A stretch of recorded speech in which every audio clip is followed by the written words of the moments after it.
Welcome to the Voice of Retail podcast. My name is Michael LeBlanc, and I am your host. This podcast is produced in conjunction with Retail Council of Canada. Recorded at the Cox School of Business at SMU in Dallas, Texas, in front of a live studio audience, my guest is my good friend and remarkable retail podcast partner, Steve Dennis, on the occasion of the book launch event for Leaders Leap, his latest book already climbing up the charts as one of the top business books of the year. Let's listen in now. Good evening, everybody. Fantastic to be here. I'm recording this tonight for the Voice Retail podcast. Let's hear it for you. Get to be a live audience on the podcast. Say hi to Canada. There we go. So laugh at my jokes, even if they aren't funny. That's right. It'll be really awkward. We'll move on from the shameless self-promotion segment of the interview. Let's talk about you. So yes, let's talk about me. Let's talk about Leaders Leap. Let's talk about.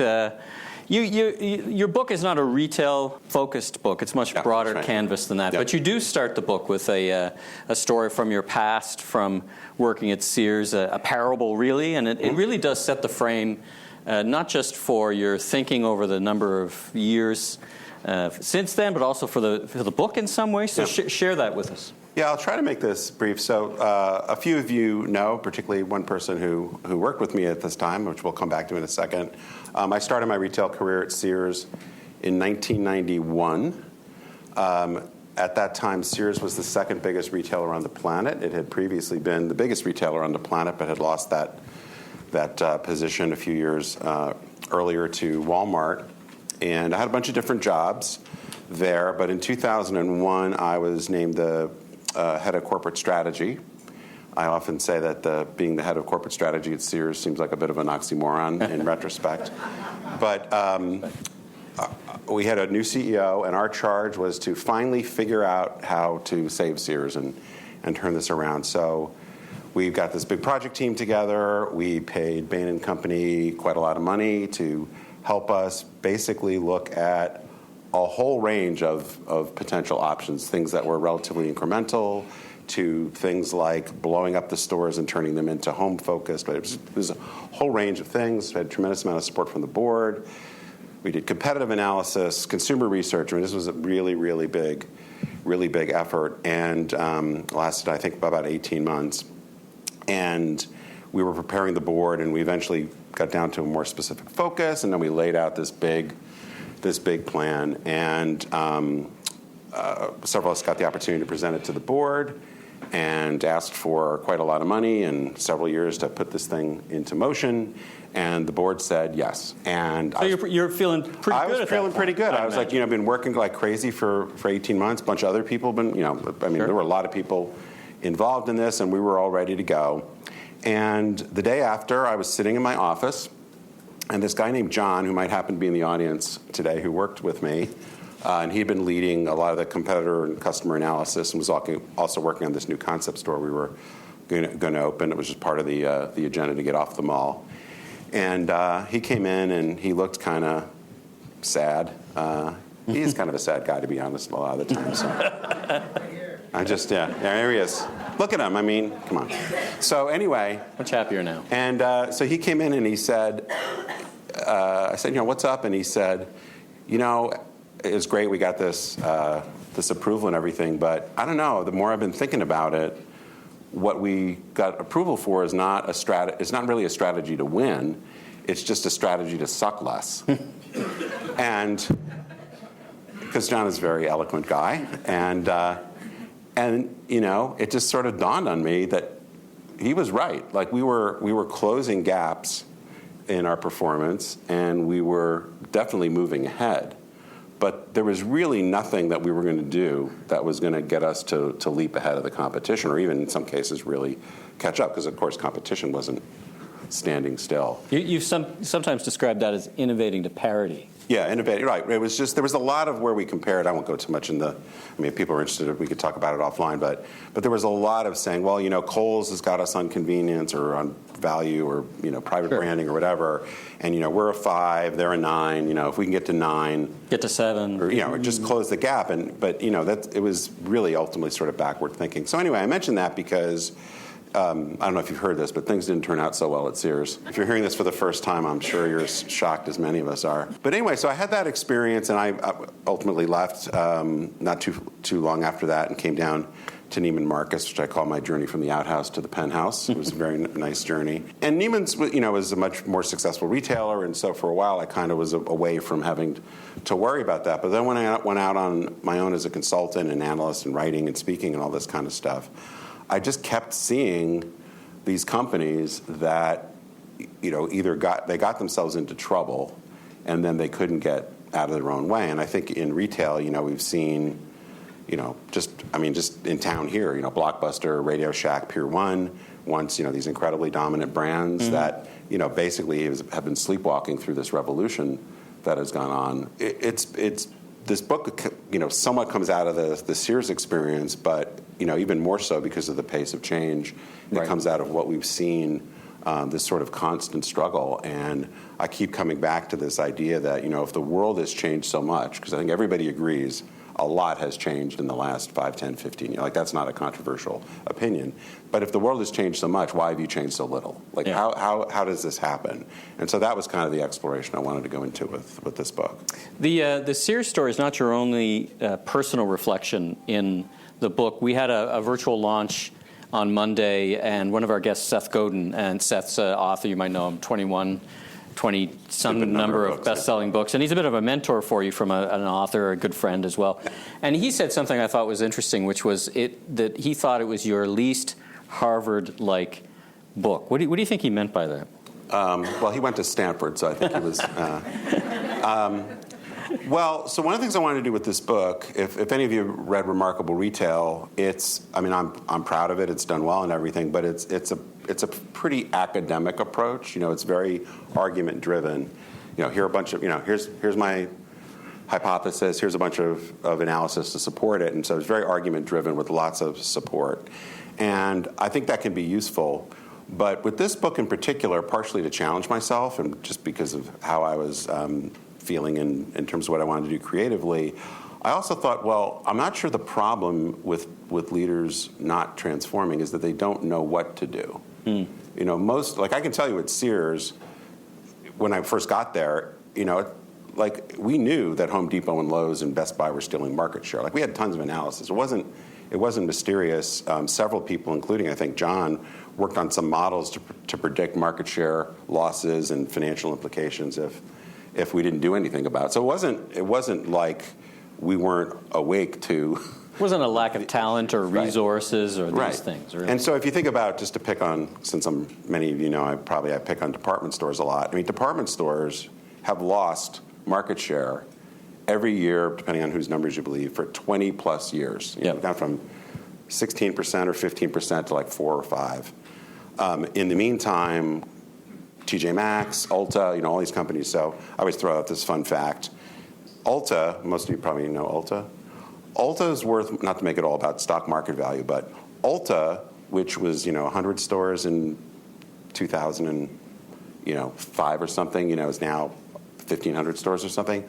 Ulta is worth more than Macy's, Nordstrom, Kohl's, Dillard's, and Neiman Marcus combined. TJ Maxx is worth, I think the number is 20 times as much as the 5 department stores combined. So how do you watch for 20 years this market share go? And I'm sure the people at these companies understand why this is happening. So, anyway, I don't think I guess that's a long way of saying, I don't think the issue is you don't know you're in trouble or you don't have any understanding that this is a problem. But for reasons that I think we'll get into a little bit, I wanted to understand more, less the argument about, what happens to companies that don't change, but why do companies not change? And from that standpoint, I want to make it more sort of inspirational, I guess, for lack of a better term, than highly prescriptive or, here's 800 case studies. Because I'm lazy, too. I didn't want to do the 800 case studies. But I didn't want to argue from that standpoint of just anecdotes and studies that other people have done.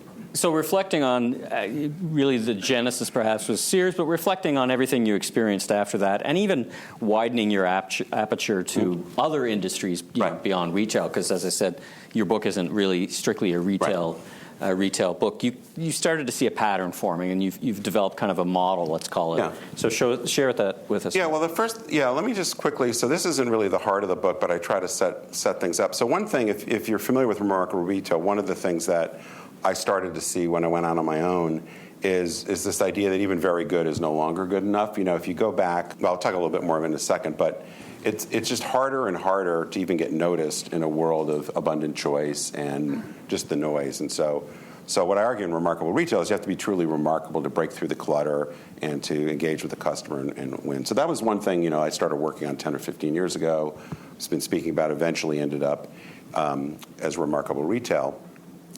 And ultimately this idea of being remarkable. The other part, which I didn't get into so much in Remarkable Retail, is just what I call the speed of disruption. And different industries are experiencing different disruption at different rates. One way to visualize this is just to see how quickly certain technologies have gotten adopted. And it just seems like things like ChatGPT sort of come out of nowhere. Threads now, which is only less than a year old, now has more users than Twitter. So just to use a retail example, Temu and Shein are the two fastest growing retail companies ever.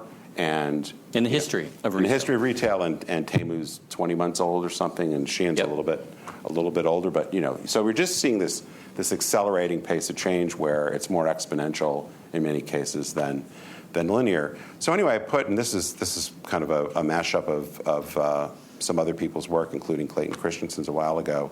But I started to think about, if you think about the speed of disruption and you think about how much better you need to be, the customer value you deliver, the competitive differentiation you deliver, maybe I can sort of align this as a way of thinking about it. And what most companies do, and you really have to do, is optimize your business model, right? So you make relatively small changes, comparatively slowly on average over a period of time. That's the core of what lots of companies do. Now, some companies get more aggressive, and they say, okay, we're going to have a series of transformation initiatives that you might call sort of sustaining transformation. So that's, maybe you got to change your store fleet, or maybe you got to do a big remodel or something in the retail context. But what we've seen in a lot of industries is this kind of leapfrog of really disruptive transformation that happens more quickly, and somebody does something really bold. So think about Uber and Lyft in the taxi industry.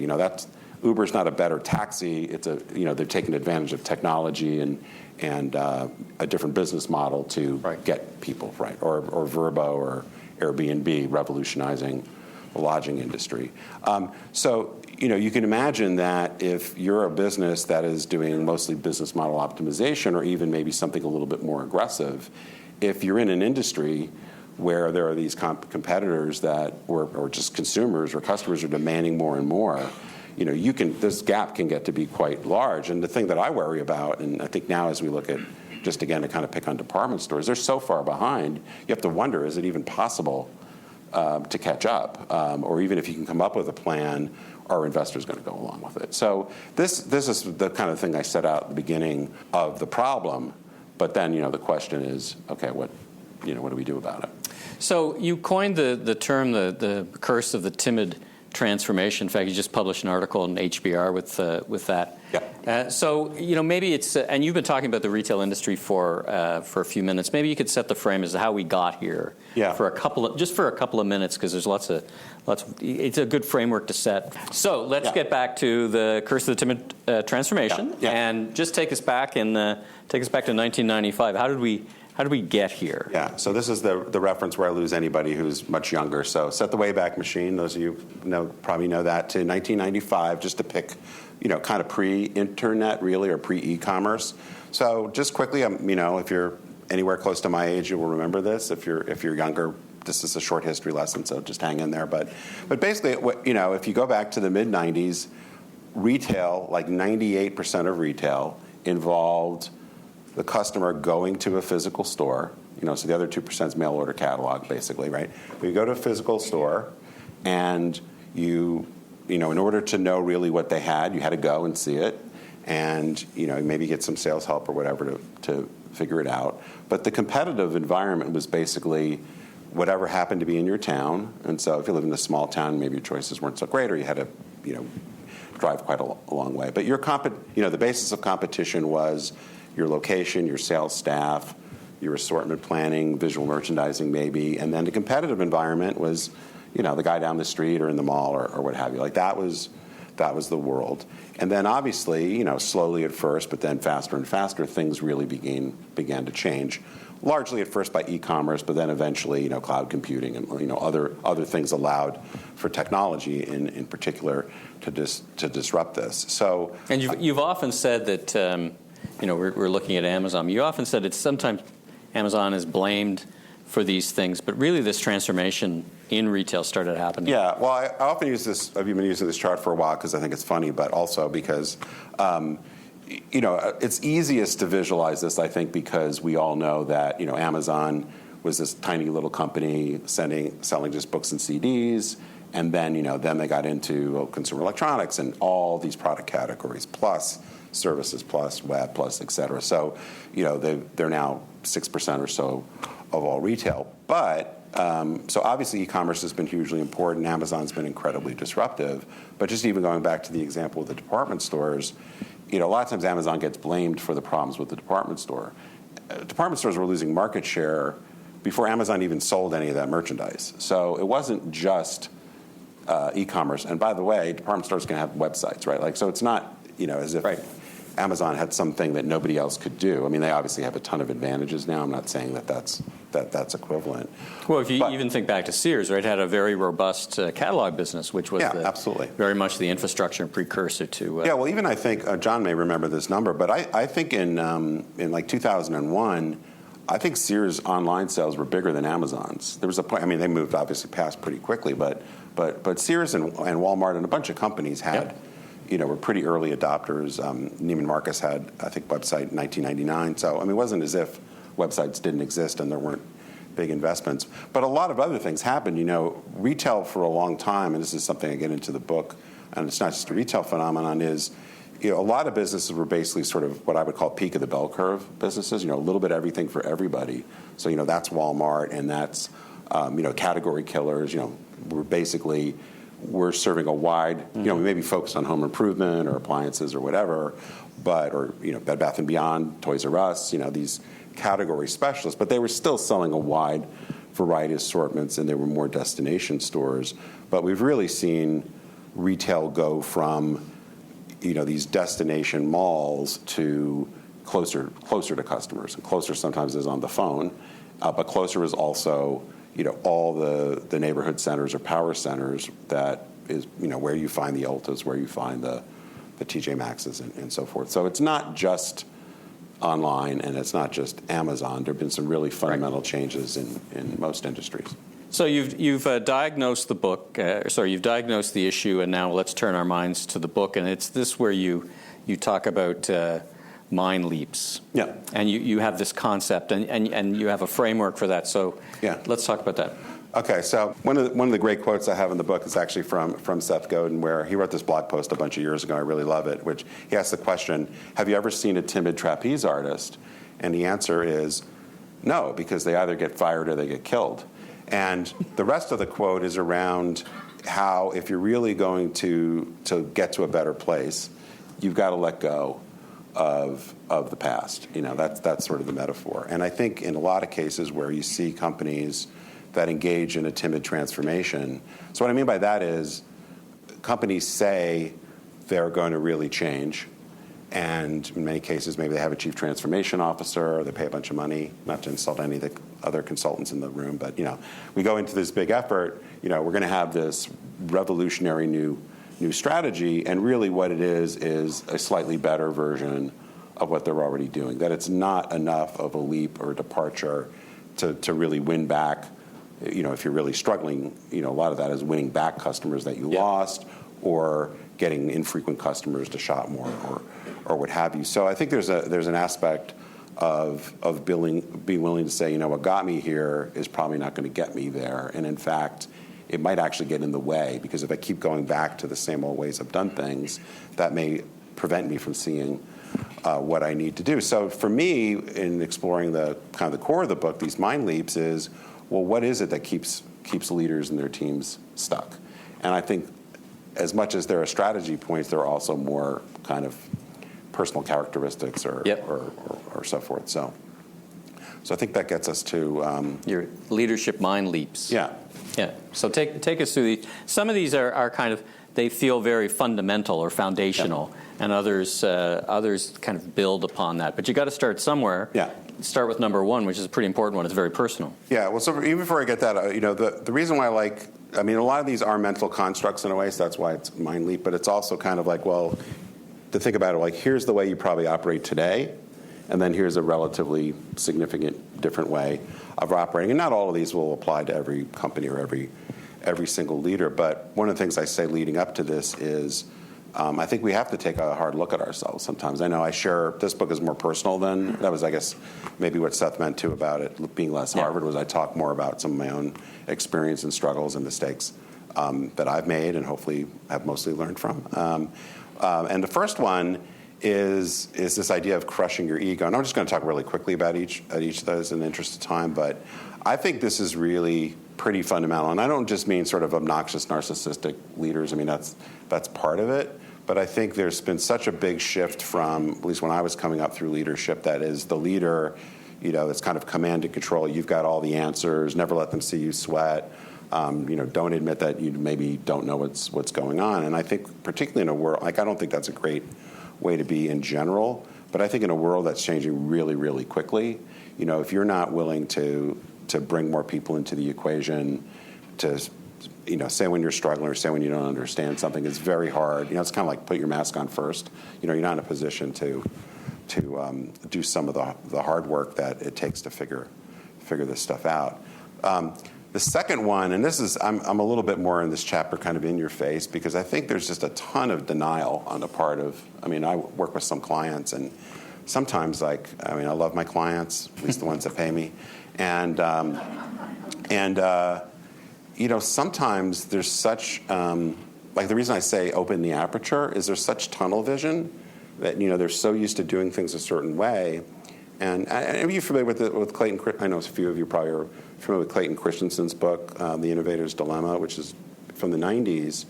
And, I'm trying to kind of contemporize some of his work. Frankly, I borrow quite a lot from him. But one of the things that the point he makes in The Innovator's Dilemma is that good managers are often their own worst enemy, that you've become really successful at doing this thing. And so it's hard to see often what the change that's coming, or just, I'm good at this, I don't really understand that. But that also tends to perpetuate a certain amount of denial. And so that ability or that expertise got me to where I am today. Right. That's the essence of the innovator's dilemma. Is like collectively, this got us to a very big, very important leadership position. Right. So, now. Yeah. So you're sort of your own worst enemy because, you keep doing what you've done. You're fiercely protecting the core. Sears is a great example of where so many of our discussions about things that we could do differently, and we looked at a ton of things and even tested a bunch of things. But, it was like, well, if we were to open that appliance store, well, that's going to cannibalize our base business, right? Well, It turns out, there was plenty of cannibalization. It's just by other companies, So, but that protection of the core is really one of the keys, I think, to the innovator's dilemma. And when things are changing really quickly, and it's, I don't want to say that it's easy to know.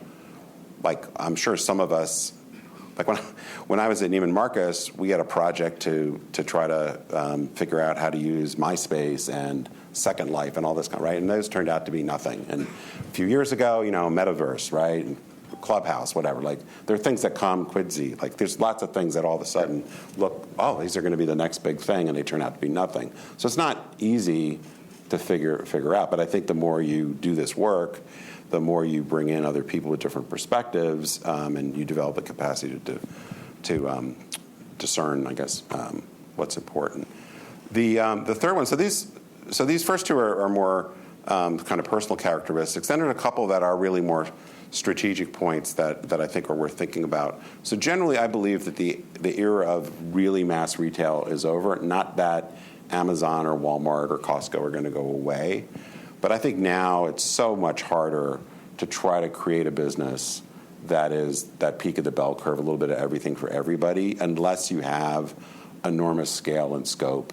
And generally speaking, it's about price. And if you don't have a low-cost position, it's famous race to the bottom. Worst thing that can happen is you might win. And consumers or customers can so easily find the particular thing they want as well. So I think the challenge is to really narrow your focus, kind of improve your aim, go deeper on what customers want. And this term that some of you may know from, it's a Nike thing about edit to amplify, but get rid of the stuff so people can really see what's special and unique. And that might be product assortment, that might be service, there's a bunch of things it could be. But I think more and more we're seeing businesses that are much more, kind of the classic specialty store business, but kind of taken to the next level. We had the opportunity to interview Joe Kudlow, the founder of Vuori, which was a very good example of this, right? There, how much room is there in the activewear, Lululemon, Alo? It's very crowded, but he found his perspective, I'm on the West Coast, I'm not really into yoga, I want activewear, but I'm not, really want that kind of product, and now he's carved out a very special, not big, but expanding and very successful. Yeah, and I should say that this is not to suggest that you can't have a big business. Sure. Tractor Supply is a brand I've worked with a little bit over the years. Most people know Tractor Supply. I mean, they're very focused, and they really know their customer. And so it's very tightly edited. Now, that's a multi-billion-dollar business, so it's not as if you can't get big. But I think the idea is they're not, you sort of look at that business and say, well, you're in some categories that, Petco's in, you're in some categories that Home Depot's in, you're in some categories, but, it works because they've got a very clear view of the customer, yep. And they bring it all together. So it's not to say you can't have a big, valuable business. And then I think start with wow. This gets a little bit back to the remarkable retail kind of concept, but how do you really distance yourself from the competition and offer customers incredible value? And I think particularly anybody who's followed my work for a while know that I use the term bifurcation way too much, but the world is really bifurcated into value, generally speaking, value-oriented retailers, and then either more upscale or specialty kinds of retailers, and it's the middle that's really when you look at store closings and bankruptcies, it's almost entirely these retailers in the middle, this idea of a retail apocalypse. Well, it's not really true. Right. It's just bad retailers are going out of business. But most of it, other than some companies get too much debt or something crazy happens. But and on the other axis, if you've got luxury and value, you've also got experience and efficiency, right? Right. And if you're in the middle of those, you're that what you've coined the phrase, the boring middle. Well, you're not the cheapest or the most convenient, or you don't have the greatest assortment, but you're also not offering any special service or really unique product or ambiance or what have you. So I think in terms of wowing the customer, I think it's harder and harder to do it on the value side because there's such big players that are so good at it. I'm not saying nobody's ever going to figure that out.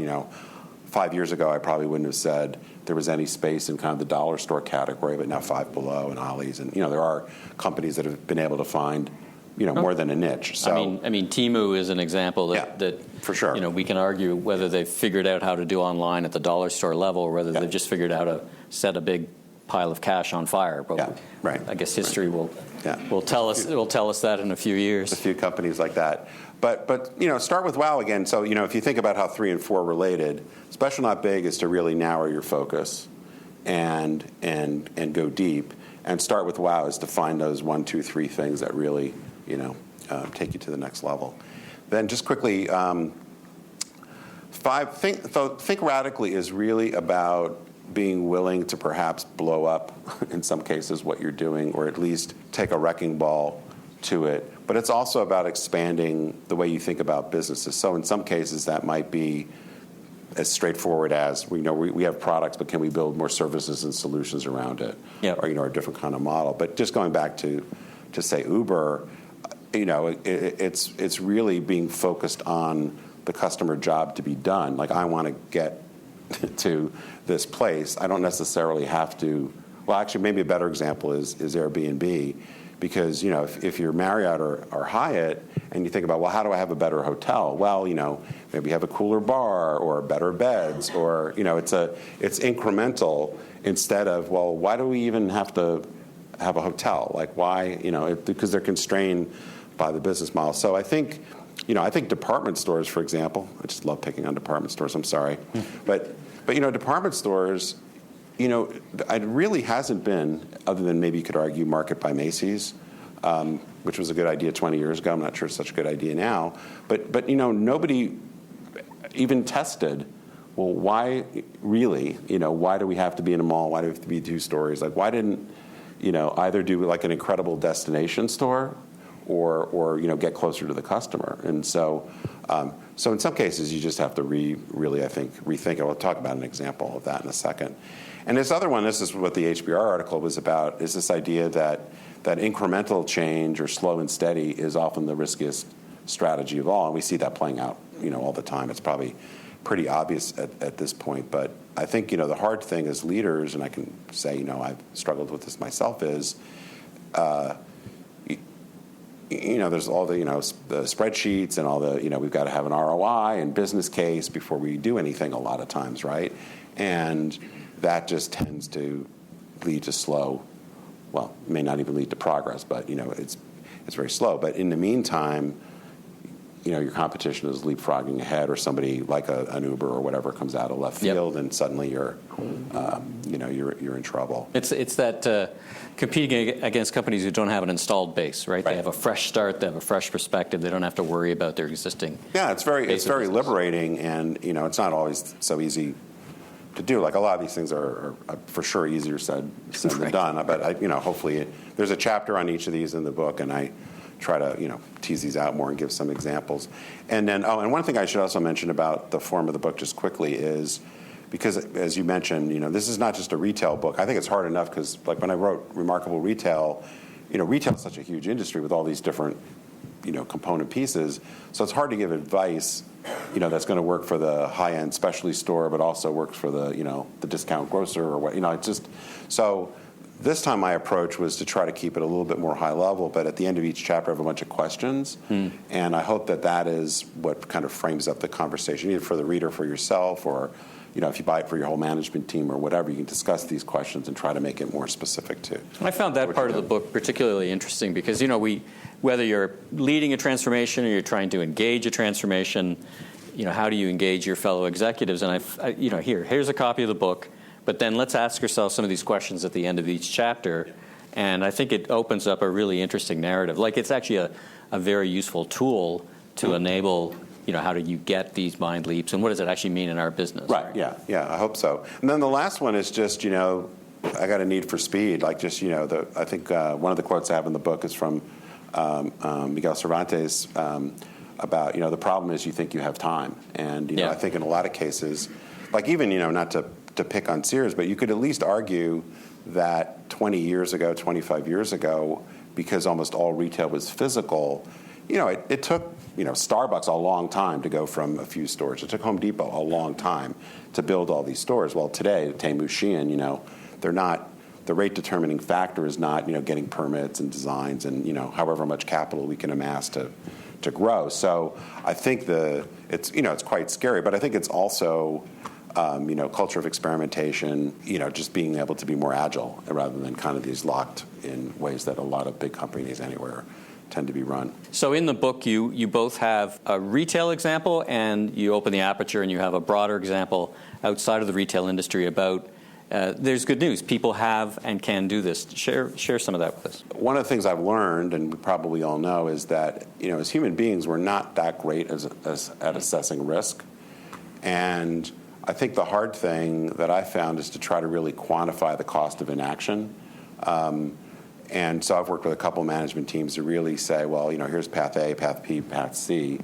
And it's a little bit like scenario planning, but it's also making real the cost of going slow or the cost of not trying. The opportunity cost. The opportunity cost, and also understanding sunk costs or sunk, that a lot of management teams get hung up on that sort of idea. But here's one of my favorite retail examples is RH Galleries, if you know. There's a big one here on Knox. I don't know how many people know this, but if you go back, say, 20 years, Restoration Hardware, as they were formerly known, was just a really weird store. It was the manifestation of their catalog. They had a bunch of gifts and literally hardware sort of stuff. And then they, were adding gift items, and it ended up being just this kind of weird store. And then Gary Friedman became the CEO, and they started to add linens and some other things like that. And then they made this, this was a big, bold move to build these palaces of retail. And even though the home business is a little bit slow, so their results the last few quarters haven't been great, I mean, this has totally transformed the company. Now, I don't think everybody needs to go from, this little kind of crazy store to these big bets. So I don't love the example from that standpoint. But, when you look at, not that many retailers that have gotten into trouble have been able to come back. They're one of the examples of a company that had, and they did it by, still thinking about the solution they wanted to provide, but doing it in a really and closed several of their stores. In Toronto, their store, which is very similar to that, is actually the old Sears part of the Yorkdale Mall. Yeah. So they actually took over that and closed all their stores in the city, and they just focused it on one. And that's just an overarching their business model. Yeah. So, and then the last one, which I love, this Netflix. They bought this billboard a couple of years ago, and I think in West Hollywood, which I just find is sort of inspirational. So I often find that, I spend 20 minutes, talking negatively about department stores or whatever, and, here's a little bit of hope, perhaps. But you think about Netflix, not a very old company. They have pivoted 3 times. Yeah. DVDs, streaming, production. And, so they're still kind of in the same solution set, right? But their delivery mechanism has completely changed. So there are examples of companies that have pivoted pretty successfully. Unfortunately, there are not a ton of them, but I think there's some things to be learned. So I think we're almost done, right? Maybe. Yeah, I mean, last couple of quick things. We talked about advice for the audience, and really, it's the mechanism in the book to engage your fellow leaders in a dialogue around this transformation leaps with your handy questions. Now, you've been out launching, done an innumerable number of podcasts, and you've been talking to a lot of people. And anything surprised you? Let's talk about the book launch. Anything surprised you about the feedback, or what people say to you, or the feedback you've gotten, or even the questions that you get asked? Anything? What's your impression of the reaction so far to the book? People have tended to resonate more with kind of I'll call the personal transformation sort of stuff, and not as much on, because what I'm learning is, I think people, it's not news that things are changing quickly. It's not so I don't spend that much time on it, but I don't think that's the part. I may have a slightly different take on it maybe than somebody else, but, that's not groundbreaking. But I think, sort of getting in people's face to say, you got to start with yourself. You got to look in the mirror. I tell some stuff about some things that happened in my life that I think a few people are surprised about. Because I'm trying to walk the talk a little bit. But it's just been interesting. And I also, it's a short book, really. And I think people don't. We all buy the Blue Ocean Strategy. I don't know. I'm going to be honest. I have never read Blue Ocean Strategy. I've sort of skimmed it, but but it's like 450 pages, and there's a lot of examples. It's a good touchstone. No, it is. No, I'm sort of trying to be funny, but a lot of people don't really, books are like little souvenirs, in a way. Yeah. So I'm hoping it's something that people will read and get. That was certainly your intention, an action thing. Well, listen, let's leave it there. No matter how many times that you and I talk, I always learn something, I always take away. So I appreciate you, my friend, and I appreciate all of you, very generous audience. Thanks for your attention. I do have one question, maybe for also, these big longhorn, it's my first time to Dallas, really. I haven't been to Texas much. These big longhorn cattle, when do they come out? I haven't seen any of these. Do they come out at night? You have to go over to Fort Worth. Yeah. I was thinking in Toronto, the raccoons come out at night. I was waiting. I haven't seen any yet since I've... Don't hold your breath. Oh. Very good. And I'd like to thank Michael and Steve.